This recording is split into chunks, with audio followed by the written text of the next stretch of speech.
Peer review, blind peer review, double blind peer review, फिर उसमें हमारे यहाँ कैटेगराइज किया गया जैसे YXW। तो जॉब प्रमोशन के लिए और आगे मतलब अपने अपग्रेडेशन के लिए हम रिसर्च पेपर पे फोकस करते हैं। तो मैार गिर गया है प्लेजरिज्म को, टर्निटिन, अब सॉफ्टवेयर्स आ गए हैं, मशीन लर्निंग है, AI है। तो जो रिसर्च पेपर आ रहे हैं क्वालिटी कंप्रोमाइज़ हो रही है। तो क्यों ना हम वो शर्त हटा दें प्रमोशंस की वगैरह की, तहकीक को तालीम से या एकेडमिक एक्टिविटी जो है आपकी लेक्चरिंग, उससे अलग शोबा कर दिया जाए। क्या ख्याल है आपका? बहुत शुक्रिया आपका वैसे साहब। और इस पर बड़ा अच्छा सवाल किया आपने। मैं भी इसकी शिकार रही हूँ, क्योंकि ये जो आप बात कर रहे हैं, there are two parallel systems which are working in Pakistan. या दैट इज TTS और इसका BPS का चलता है। जी जी। जो TTS पे लोग हैं उसको बेसिकली जब ये सिस्टम इंट्रोड्यूस करवाया गया, तो ये इसका मकसद ये था कि जो अच्छे रिसर्चर हैं, जो अच्छा रिसर्च कर सकते हैं, वो एक एकेडमिक अपना कंट्रीब्यूशन देंगे पाकिस्तान में। और इसका लिंक जो एकेडेमिया का और इंडस्ट्री का लिंक है या पॉलिसी मेकिंग के साथ, उसका जो एक उसको किया जाएगा। लेकिन अनफॉर्चुनेट हुआ हमारे लिए, हमारे यहाँ, कि उसको बहुत सारी चीज़ों के साथ लिंक कर दिया गया, इंसेंटिवाइज इस तरह से कर दिया गया कि आप इतने पब्लिश करेंगे तो आपकी प्रमोशन होगी। ये बड़ी बहुत सारी इसमें आई मस्ट से कि बहुत सारी इसमें खामियां थी। और लोग वो एक रैट रेस में लग गए। उसमें जाहिर है वहाँ कहाँ क्वालिटी आप एक्सपेक्ट कर सकते हैं। अगर आप बाहर के मालिक में जाएं जहाँ पे आप पॉजिटिविज्म और पोस्ट पॉजिटिविज्म पे काम हो रहा है, AI को देख रहे हैं कि किस तरह से उसको आपने काउंटर करना है, अगर आपने किसको इसमें AI अगर है इसको इंक्लूड करना है, क्योंकि जाहिर है कोई ऐसा पॉसिबिलिटी नहीं है कि आप इससे बच सकें, लेकिन उसका परसेंटेज क्या होगा, वहां पे इस तरह की बातें हो रही। लेकिन हमारे यहाँ अभी तक कोई, देखें, इन चीज़ों को आप लिंक करें, आप अपने प्राइमरी सेकेंडरी एंड देन आप आए हायर एजुकेशन कमीशन पे। मैं सिर्फ ये चीज़ इस वजह से आपको ये थोड़ी सी इसको, ताकि हमारी अंडरस्टैंडिंग इस पे, हमारे व्यूअर्स की थोड़ी सी अंडरस्टैंडिंग इस पे डेवलप हो। देखिए हमारे यहाँ जो प्राइमरी स्कूल्स हैं पाकिस्तान में, जी आप उसको ये देखें कि वहाँ पे हमारी इंक्लूसिविटी कितनी है। वहाँ पे हमारे एजुकेशन का जो स्टैंडर्ड है, जिसे हम एजुकेशन का मेयार कहते हैं, वो क्या है, और किस तरह की एजुकेशन हम अपने बच्चों को दे रहे हैं। देखिए अभी डॉक्टर साहिबा ने भी कहा, और सादिक साहब जी, डॉक्टर साहब ने भी बहुत अच्छी बात की। और ये आप देखें कि हम अपने बच्चों को जो उनकी फाउंडेशन बना रहे हैं, वो किस तरह की बना रहे हैं। हमारी जो बच्चों की फाउंडेशन बनी है, हम उनको कोई पीसफुल को एग्जिस्टेंस नहीं बता रहे हैं उनको। हम एग्जैक्टली। उनको ये नहीं बता रहे कि बाहर निकल के जो है आपने ऑनेस्टी के साथ जो है वो चीज़ें क्या करनी है। देखें स्कूलों में ही हम ग्रेड के पीछे बच्चों को लगा देते हैं उनको, फिर हम उनको ये नहीं बताते कि आपने सच बोलना है, आपने सही बात करनी है, आपने बात की तहकीक करनी है। जो चीज़ें फाउंडेशन में होती हैं वो हम नहीं सिखा रहे बच्चों को। ठीक। आप आ जाएं दूसरी सेकेंडरी लेवल पे, कॉलेजेस में आप देख लें कि क्या रटा सिस्टम है।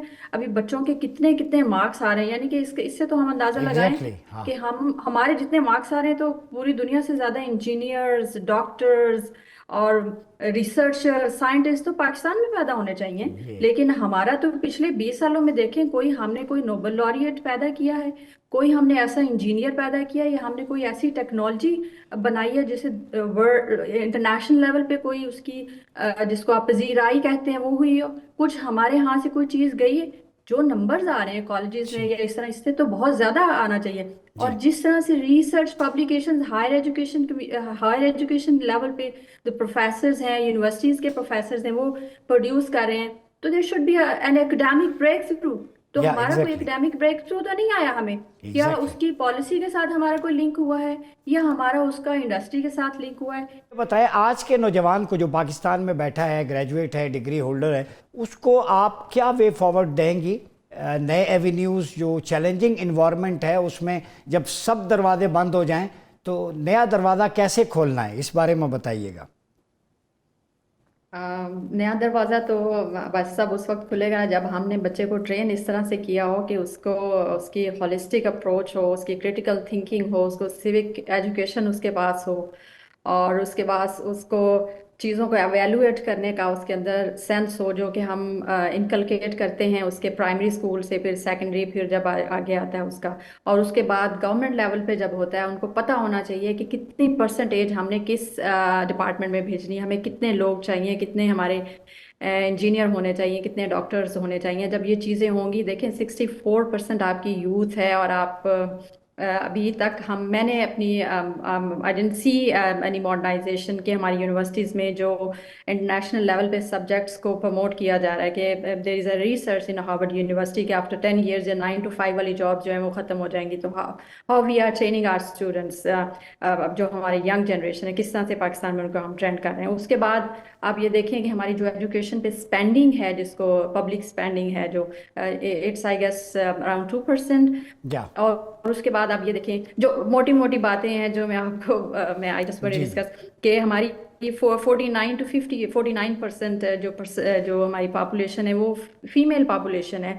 हम कोई भी बात करते हैं, हमारी कभी भी मैंने कोई इस तरह की पॉलिसी जो कि जिसको आप कहें कि बड़ी एक सॉलिड है, जिसको आप कहें कि प्लॉजिबल आपको नज़र आती है, फीमेल के हवाले से मुझे कुछ इस तरह एजुकेशन में अभी प्रॉपर नज़र नहीं आ रहा। डॉक्टर साहब ने अभी बात की, बहुत अच्छी बात है ख़वातीन के हवाले से, उनके राइट्स के हवाले से। अब ये देखें कि जब उनको आप क्रिटिकल थिंकिंग देते हैं बचपन से, जैसे मैंने इंक्लूसिविटी की बात की कि प्राइमरी जब जब फाउंडेशन बनती है, मैंने बात की कि पीसफुल को एग्जिस्टेंस क्या है। देखिए, हर बंदे का लिविंग रहने का तरीका हर रिलीजन का डिफरेंट होता है। ये हमने अपने बच्चों को बताना है, क्योंकि हमारे बच्चे जब बाहर जाते हैं, जब भी मैंने यूनिवर्सिटीज़ में अभी देखे हैं, वो बहुत उनको चैलेंज का सामना करना पड़ता है कि कोप अप करने के लिए दूसरे कल्चर के साथ, और बड़ा डिफिकल्ट होता है उनको। तो ये हम अपने एजुकेशन में, हमारे फाउंडेशन जब बनेगी तो वो चीज़ें बहुत बेहतर होना शुरू हो जाएंगी। आपने एक क्वेश्चन किया था, मैं इस पे भी दोबारा इसको मैं बताती हूँ कि आपने कहा कि पाकिस्तान को स्ट्रेंथन करने के लिए एजुकेशन सिस्टम आपका बेहतर हो, इसको मोर इक्विटेबल, जैसे मैं अभी बात कर रही थी, इंक्लूसिव बनाए। इसमें आप जो आपकी इफेक्टिव जो आप उसको इफेक्टिवली उसको एड्रेस करें अपने पॉपुलेशन के प्रॉब्लम को, और उनको प्रिपेयर करें स्टूडेंट्स को कि किस तरह से जो कंपेटिटिव जो ग्लोबल इन्वायरमेंट है, जो फ्यूचर में आगे आ रहा है, जो टेक आ रही है, उसको आपने किस तरह से फेस करना है। अभी रेडिकलाइजेशन की बात हो रही थी, तो मेरा पहला जो पोस्ट डॉक्टरेट था मैंने LSE से किया 2018 में। तो उस पर मेरा सारा काम जो था रेडिकलाइजेशन टेररिज्म पे था। अब रेडिकलाइजेशन जो मैं अभी अभी ये बात कर रही, मेरी बेटी जो स्कॉटलैंड में स्कूल में जाती है, तो वहाँ पे अभी से she just entered in high school, तो उसमें उन्हें बताया जाता है कि आपने इनकम टैक्स किस तरह से फाइल करना है। आप वो जो वोकेशनल ट्रेनिंग है, वो स्कूल में एक उसका प्रॉपर एक कोर्स है, वो चीज़ें वहाँ से वो लर्न कर रही है। ठीक हमारे स्कूल्स में ये चीज़ें नहीं हैं, ठीक है। वहाँ पे डिफरेंट नेशनैलिटीज़ के, डिफरेंट रिलीजन के बच्चे वो इकट्ठे पढ़ते हैं, उनको बताया जाता है कि इंक्लूसिविटी क्या है। उनको सबसे पहले आप वो अच्छा ह्यूमन बीइंग बनने की ट्रेनिंग देते हैं, कोई किसी रिलीजियस से इमोशन से हट के। जब आप एक अच्छे ह्यूमन बीइंग हैं और आपके अंदर एक क्रिटिकल थिंकिंग डेवलप की जाती है, आपको वोकेशनल ट्रेनिंग दी जाती है, तो आप एक बहुत अच्छी लॉट ऊपर लेकर आते हैं, जो कि नेशनल आपकी जो इकोनॉमी है उसमें कंट्रीब्यूट करती है, आपकी ह्यूमैनिटी में बहुत सारी ठीक हो चीज़ों में गया। जो है वो कंट्रीब्यूट करती है। इसके बाद अभी आपने एक जो डॉक्टर साहबा भी बात कर रही थी कि रेडिकलाइजेशन है। अच्छा, हमारे यहाँ क्या होता है, हमारे यहाँ से मुराद पाकिस्तान में, कि कुरान पाक जो ग्लोरियस हमारी बुक है, हम उसको सिर्फ पढ़ते हैं, उसकी ट्रांसलेशन नहीं पढ़ते। हम ठीक ट्रांसलेशन जब उसकी पढ़ेंगे, बच्चों को हम ठीक हो गया। ट्रांसलेशन पढ़ाना शुरू कर देंगे, बहुत सारी चीज़ें यहीं से हल हो जाएंगी, और बच्चों को पता चलेगा कि उनका वे फॉरवर्ड क्या है, उन्होंने कहाँ जाना है, कैसे जाना है, बड़े खुले माइंड के जी साथ वो जाएंगे।